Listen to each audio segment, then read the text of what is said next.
ang SB19! Grabe yan, hello! Ito ka sa gitna! Grabe namang espesyal ang ating mga guests for today's video. Hi guys, pakigreet naman ang ating madlang ang... Madlang Onliners! Yun oh! Grabe, SB19. Uy, syempre, welcome back sa Showtime Online New. Dahil 5 years ago pala nakapunta na kayo dito ha. Pero eto ha, kumusta naman ang inyong magpasikat performance? Nakasama kayo sa Monday Group. Justin?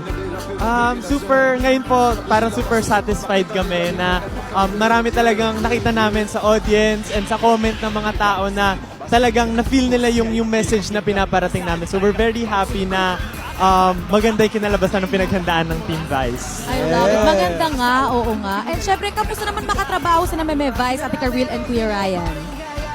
Sobrang all-in sila eh. Alam mo, parang pagkasalang namin, lahat talaga in-game. So parang hindi kami nahirapan talaga makipag-cooperate or alam niyo, makipagbatuan ng ideas. Kasi lahat nandun yung nararamdaman mo yung passion at puso. So very happy kami na maraming na-touch at naihatid namin ng maayos yung message. And especially, naging vulnerable lahat.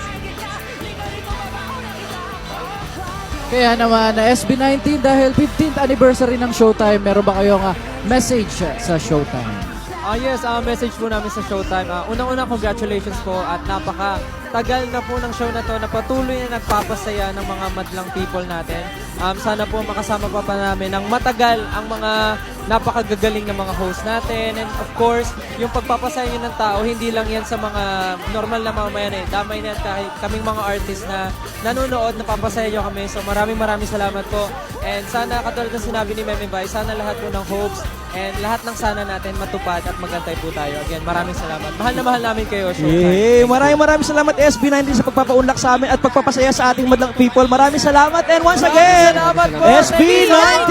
Thank you so much! Thank you! Maraming